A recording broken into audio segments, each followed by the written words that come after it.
احساس پیدا کیجئے، مر گیا ہے دل۔ ابن عثیمین رحمہ اللہ کہتے ہیں اگر قرآن سننے میں مزہ نہیں آ رہا ہے سمجھ لو دل مر گیا ہے، سمجھ لو دل مر گیا ہے۔ اگر غیبت میں مزہ آ رہا ہے سمجھ لو دل مر گیا ہے۔ حرام میں مزہ آ رہا ہے سمجھ لو دل مر گیا ہے۔ اسی کے بارے میں قرآن کہتا ختم اللہ علی قلوبہم، اللہ نے مہر مار دی ہے دلوں کے اوپر، یہ دل سخت ہو گئے ہیں۔ میرے بھائی دلوں کو جگائیے، روئیے راتوں میں اٹھ کر اللہ کے سامنے، گناہوں کو چھوڑیے۔ اور یہ قرآن کی آیتیں میں چاہتا ہوں کچھ لے کے جائیں نہ لے جائیں، قرآن کی آیتیں اب ذہن میں ضرور لے کر جائیے۔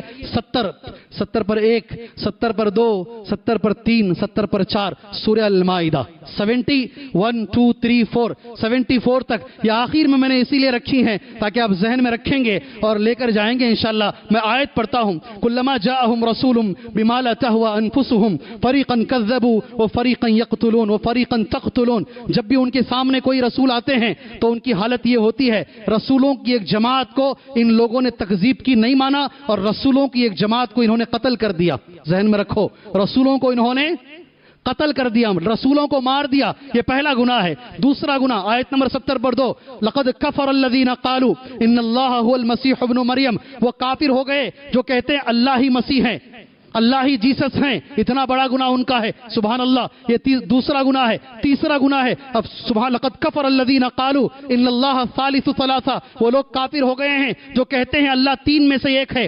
1+1+1 = اللہ تبارک و تعالیٰ ہے۔ یہ قرآن مجید میں آیت کریمہ 73 آیت نمبر 73 قرآن مجید میں 72 اور 73 میں یہ اللہ نے کہا سورہ مائدہ کے اندر 3 بڑے گناہ، رسولوں کو مار دیا ان لوگوں نے، رسولوں کو قتل کر دیا ان لوگوں نے، اور ان لوگوں نے کہا حضرت عیسیٰ ہی، سبحان اللہ، عیسیٰ ہی اللہ ہیں، یہ دوسرا گناہ۔ تیسرا گناہ بتایا گیا ہے، یہ لوگ یہ کہتے ہیں تین میں سے ایک اللہ تبارک و تعالیٰ ہے۔ اتنے بڑے گناہ کے بعد بھی میں چاہوں گا یہ آیت غور سے سنیں۔ اللہ فرماتا 70 پر 4ویں آیت میں افلا یتوبون الی اللہ ویستغفرون، اگر تم نے رسولوں کو بھی قتل کیا توبہ کرو میں معاف کر دوں گا۔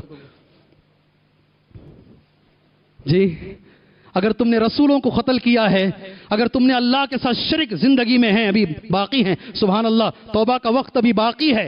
جی ہاں، افلا یتوبون الی اللہ واستغفرون، کیوں توبہ نہیں کرتے، کیوں استغفار نہیں کرتے ہیں؟ اللہ غفور ہے، اللہ رحیم ہے۔ میرے بھائی گناہ ہوتے ہیں، شرمندگی لے کر آؤ اپنے اندر، احساس اپنے اندر لے کر آؤ اور توبہ کرنے کی کوشش کرو۔ آپ کی ٹھڈیاں پکڑ کر میں آپ کو سمجھانا چاہتا ہوں، نمازوں کی اللہ کے لیے پابندی کرو، نمازوں کی اللہ کے لیے پابندی کرو۔ اور میں نے گزشتہ جمعہ مسجد رحمانی میں نے لفظ کہا ہے، اکیلے نماز پڑھنے سے زندگی بدلتی نہیں ہے۔ قرآن کا حکم یہ ہے آپ بھی نماز پڑھیں اور آپ کا سارا گھرانہ بھی نماز پڑھے۔ قرآن کی آیت سن لیجئے، وَأْمُرْ أَهْلَكَ بِالصَّلَاةِ وَاصْطَبِرْ عَلَيْهَا لَا نَسْأَلُكَ رِزْقًا نَحْنُ نَرْزُقُكَ وَالْعَاقِبَةُ لِلتَّقْوَىٰ، اپنے گھر والوں کو نماز کا حکم دو، اپنے گھر والوں کو نماز کا حکم دو اور تم خود سبحان اللہ اس پر پابند رہو۔ اس کے بدلے اللہ قرآن میں کہتا ہے تمہاری روزی روٹی کے جتنے مسئلے ہیں، تمہارے رزق کے جتنے مسئلے ہیں، اللہ نے وہ ذمہ داری لے لی ہے۔ اگر تم نماز کی پابندی کرو گے اللہ اس کے عوض میں رزق کی کنجیاں تمہارے لیے کھول دے گا۔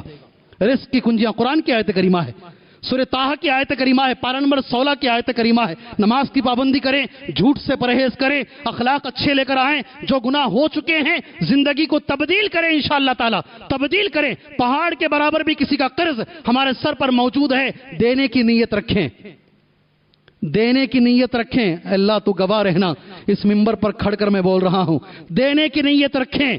پہاڑ کے برابر بھی قرض ہے، دینے کی نیت رکھیں، اللہ تمہیں طاقت دے گا انشاءاللہ، اللہ تمہیں طاقت دے گا انشاءاللہ۔ اور رات دن استغفر اللہ پڑھتے رہیں، ہزاروں کی تعداد میں پڑھتے رہیں، ہزاروں کی تعداد میں رات دن پڑھیں استغفر اللہ، اور یہ دعا کی کثرت کریں، اللہم اکفنی بحلالک عن حرامک واغننی بفضلک عمن سواک، اس لیے کہ یہ قرض کی دعا ہے۔ اللہ کے نبی نے فرمایا جو انسان کثرت سے اس دعا کو پڑھتا ہے، پہاڑ کے برابر بھی اگر قرض ہو تو اللہ تبارک و تعالی راہیں آسان فرماتا ہے۔ اللہم اکفنی بحلالک عن حرامک واغننی بفضلک عمن سواک، اللہ سے دعا ہے، اللہ کہنے سے زیادہ سننے سے زیادہ اللہ ہمیں عمل کرنے کی توفیق عطا فرمائے۔ اللہ احساس ندامت ہمارے اندر پیدا فرمائے، اللہ شرمندگی کا احساس اللہ ہمارے اندر پیدا فرمائے، اللہ سچی اور پکی اور توبۃ النصوحہ اللہ ہمیں کرنے کی توفیق عطا فرمائے، اللہ ہمارے صغیرہ اور کبیرہ گناہوں کو معاف فرمائے، اللہ جو لوگ پریشان حال ہیں اللہ ان کی پریشانیوں کو دور فرمائے۔